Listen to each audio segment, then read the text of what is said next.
Okay, so this is part two of Benatar versus Peterson. And I wanted to say that philosophy is something completely different than religion. It teaches us to think for ourselves. It wants us to think for ourselves. It wants us to inquire, to find out, to do research, to ask questions and to get into the material. And it doesn't tell you how to think. It doesn't dictate anything to you. It does not give you a formula, on how to live. It actually is just it's a blank sheet, a tabula rasa that says find out, get into it. You have a huge riddle in front of you and you need to get into it, and you need to not be stuck with some kind of quick conclusion or quick assumption about something. So it wants you to do your own mental legwork. That's what it wants you to do. And I think that's very, very, very important. And I see there's a lot of religious people that engage into those conversations, and they're convinced that they are free thinkers. I see them in the Free Thinkers United, the free thinking heathen group that Arla has now, because the other one was overtaken by Muslim men because they did not like the free thinking, so they had to hijack it and break it apart and set people against one another.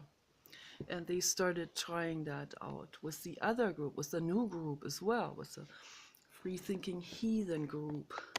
And I saw that and I was like, okay, I'll do what I can to fix this situation as good as I can. I can't kick these people out. I can't undo them from her account, from her computer. They probably hacked into her entire system.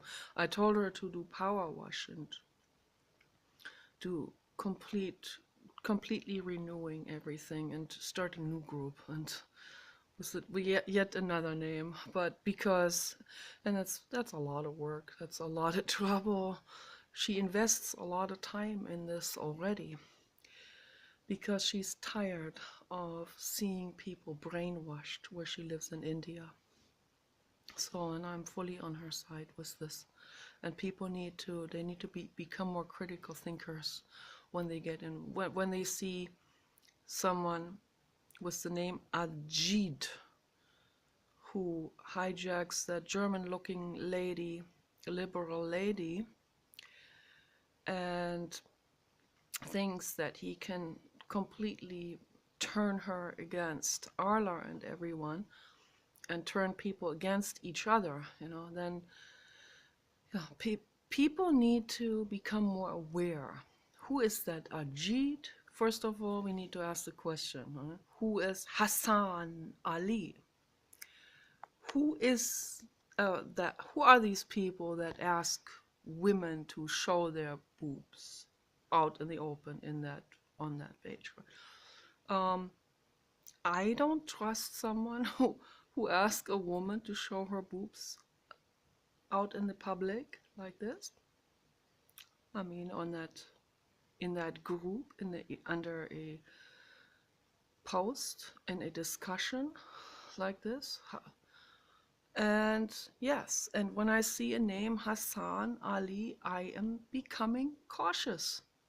And you should too. Or when you see the name Ajit or Hassan. Hassan means hating in German, by the way.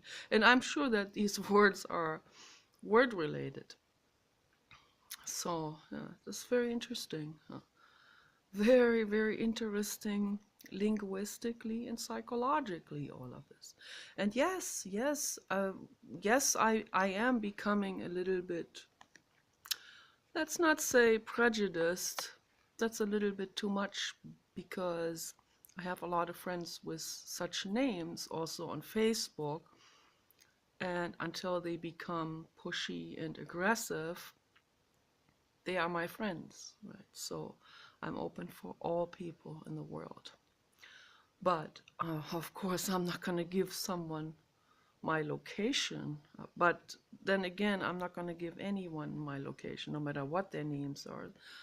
And the name isn't an indicator, of course. But a name can be some sort of first impression and alert. It could be an alert. Let's put it that way. Because, yeah, why get prejudice? You know, there are mellow Muslims too, as I said it many times to people. There are some mellow ones, but their religion, and that's very similar to the Christian religion, their religion dictates to them how to think. Okay, and they often are very, I would say, frightened of people or groups that are forming who are encouraging free thinking, that is sort of undermining their existence with religion. Whether it's Muslims or Christians or Hindus, they are frightened by free thinking. And someone today who lives in Kenya told me, a man who from South America who moved to India and now he's working in Kenya currently. He told me that's quite daring what I'm doing, because I am basically confronting these people that have never been encountering anything free, any free thinking, any freedom whatsoever. So they think that their culture is it's bound, it's bound to the religion, that they can't even think, not even for a second, out of it or question it. So it is a clash. It is a collision course that's happening not just with me, of course. I'm a very outspoken person. It is colliding, but it needs to collide. It is desperately needed. I can't be rolling out the red carpet for someone who's religious just because they have always been religious. The truth need to be told. This is absolutely vital. And if it hurts, yeah, the truth hurts like garlic does on a wound. But guess what? Garlic heals the wounds. And so does the truth heal your mental and psychological wounds. And that's why it's important to pour a lot of truth onto those old wounds. And it's very, very important that the cultures do collide, and that it comes to a healing process. And there's other people who are also courageous and outspoken and who do that same type of work.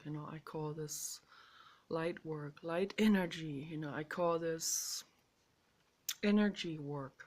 It's an energetic work that people are doing to bring healing into the world. There are festering wounds psychologically and mentally and educationally. So anti-education out there in massive amounts, and entire corporate agendas cling to that, depend on this, because they depend on people being dependent to sell you things and stuff, so they don't want you to be independent on any level. The corporate agenda is their main tool, to use you as a tool, and that's also where that word tool comes from in this respect. Don't be tools, okay? Please. So the question in regards to antinatalism is, would it not be better to be a machine than be a biological system? You see, if you really look at it from above, you see the suffering. You see what happened with religion. You see the hate, you see the violence. If you really look at, if you're willing to look at it, a lot of Muslims say, "Oh no, my religion is peaceful. It promotes peace." Yeah, okay. Well, look at it from above. And same with the Christian religion. The Christians have evolved. The Christian religion has evolved within evolution. Yes, it has. So, and good for them. They have evolved out of the Inquisition. They have, most of them at least, they have evolved out of violence. They have evolved out of killing an infidel, whatever that means. To them, it means anyone who's outside of their religion. I'm not an infidel to this planet. I'm not an infidel. I'm a living being, and so is my dog Dave. We're living beings, the trees too. None of us are religious. Okay, we live, we breathe, we exist. Our cells want to live. My cells are not religious, and neither are yours. Okay, but your mindset, your ego, your fear, the way you grew up, it made you into this shivering religious person who hides behind his culture and his belief system and the peer group and so on. Yeah. There could be almost anything. There can be people who hide behind status symbols too. It's not just that. That's how I grew up in such environments where the status symbols were, that's another belief, that's another ego type of thing.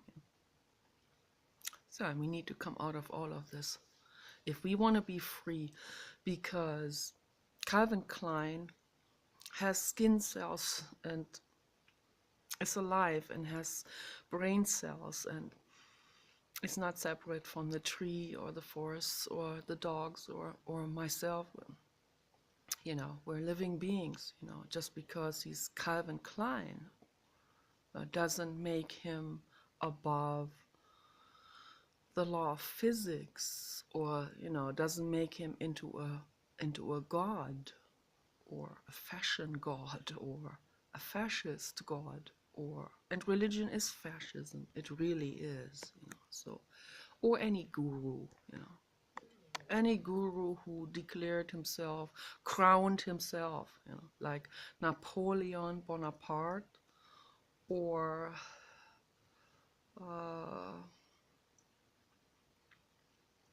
who else? Bhagwan Rajneesh, for example. Sorry, that guy's a smart guy. And there are some things that are true that he says. But he has elevated himself onto that highest pedestal. That's not his personal property. Okay, he was not enlightened. He was a smart, like a clever kind of guy. I would use the word clever. Clever, a little bit cunningly clever. He's frauded a lot of people out of money. Had no problems with that. And elevated because he was so taken up by ego, that was so ballooned, that he couldn't see the others anymore. He couldn't see the psychology of those followers anymore, that they were giving him all their possessions, and so that he could buy a 90 Rolls Royce. That is monster. That's when the ego balloons and becomes a monster. But there are worse people than him in the world, of course. So it's just, there's always someone worse with a worse ego and worse fanatism and religious fanatism, and we see it all the time on the news. So that's why I say, hey, we need to wake up to the facts, and see it for what it is, and really see the danger in religion and all of this. See the danger in it. See what it does to your own life, your own mind. So, freedom will set you free. the truth. Freedom is truth and love. That's where compassion comes in. That's when your mind is free to have real compassion for another living being. Okay, and that's where this conversation is aimed at. You know, that's where Benatar is coming from compassion, ending suffering. That's the whole basis of Gautama Buddha. End suffering. Do what you can in your life, in your lifetime, to end suffering, not just for your own life, for your own pleasure and benefits, but for all living beings, for your animals, for your children, for all life out there. Okay, that's really for life. You know, the people who claim to be pro-life are really not for life. They are really for suffering.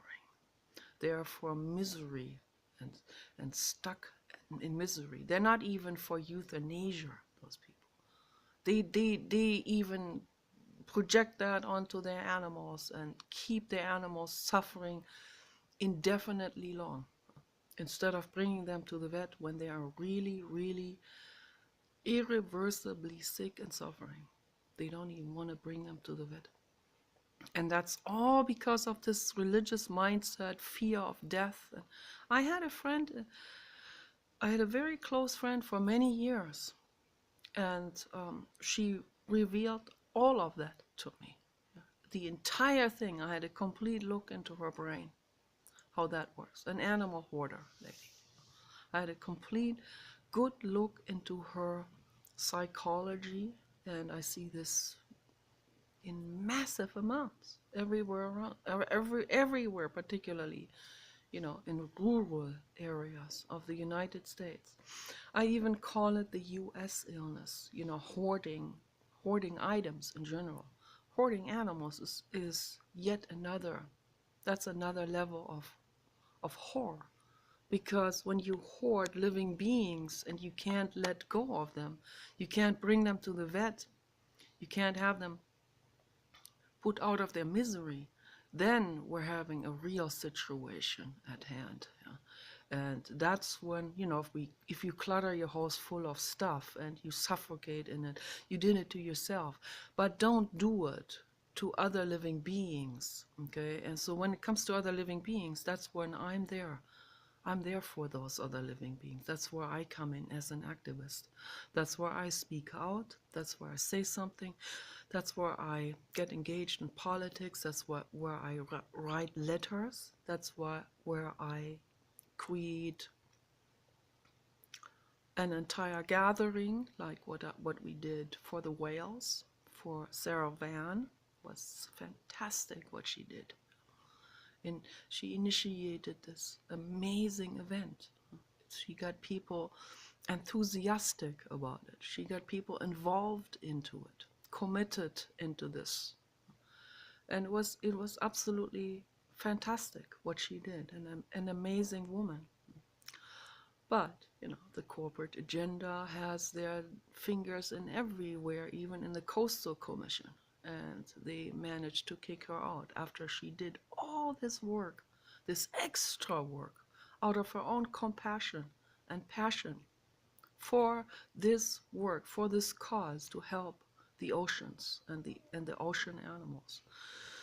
So you see, we live in a world where the majority of people are corrupt and into themselves, religious, egoic, intellectually dishonest. And then out of this arise so many problems all the problems that we're running into are coming from that, from ego and religion and corruptness and intellectual dishonesty. And so philosophy comes in to free ourselves from this intellectual dishonesty. Free yourself from that by getting into the matter with a completely open mind and really find out and really ask the questions. See, that's why I see the religions, they don't want to ask questions. And that girl, that singer, Perry, Katy Perry, she grew up in a fundamentalist home with fundamentalist family, and she said they don't ask questions. They don't want their kids to ask questions. This is criminal, you know. And that's why philosophy is completely, has nothing to do with religion. It's a completely different thing. Philosophy is asking questions. And that's so incredibly important. And when we do this, we find out that Dr. David Benatar is right, that coming into existence means suffering, and suffering is never justified for no amount of pleasure. You know, people try to weigh these things off, you know, like maybe 50-50, or maybe this, or maybe that, or maybe this overweighs the other. No, it doesn't matter. No amount of suffering is justified for some couple of days where you feel okay, or when you get married and you have a white dress on, or when you're eating a candy bar or whatever. So no, it really isn't. Living is amazingly horrible and difficult. And I say this, I mean, I have suffered a lot in my life, and I had suffered from depression, and I do understand that, yeah, that someone who's depressed is more likely to come to this conclusion. But I have worked myself out to the most part. I've done an enormous amount of work on myself psychologically, without drugs, all holistically, with plants and meditation. And that's how it works. And meditation is also philosophy. Meditation is also therapy, real therapy, like primal therapy. It's very similar, but better, because you don't stay stuck in the bad feeling. You go through, actually go through, all the way through. You come out the other end. And then you have clarity, and yeah, and I still suffer a lot, but now I feel like I am more often now in this flow. Thich Nhat Hanh reminds us to breathe, keep breathing also when it's difficult. You know, we try to cling and we try to hold our breath sometimes when things are very difficult, like when you're lifting something heavy or when you're doing some heavy brain work. We tend to not breathe very well. So that's very important to breathe. Izzy Davis also points that out. Breathe. This is like the Thich Nhat Hanh and also Tony Robbins too understands this. Breathing is the most important thing you can do for your health. More important than anything else, actually.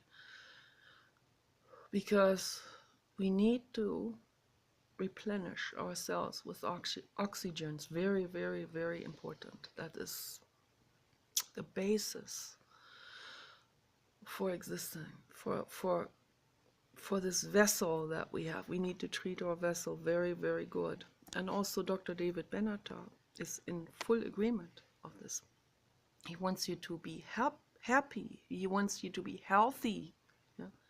He doesn't, you know, people are trying to do some sneaky backstabbing accusations, putting words in his mouth, because they are so incredibly intellectually dishonest. They will, like that Peterson will accuse him of saying, your position, that's like sneaking up on someone sleeping and putting him out of existence. No, that's not what Benatar is all about.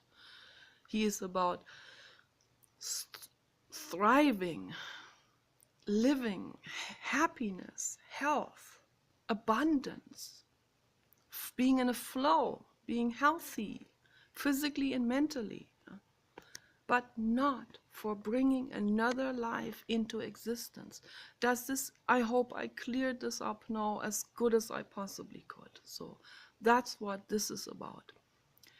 And Gary in Mentum thinks about becoming a machine, that this may be a better option.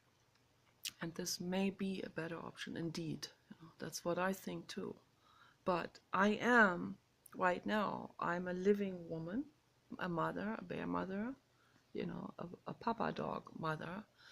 And this is my existence right now. And I can agree, yes, maybe this will be probably much better to be a machine, because then you don't have all these hormonal requests also. But right now I'm in this body.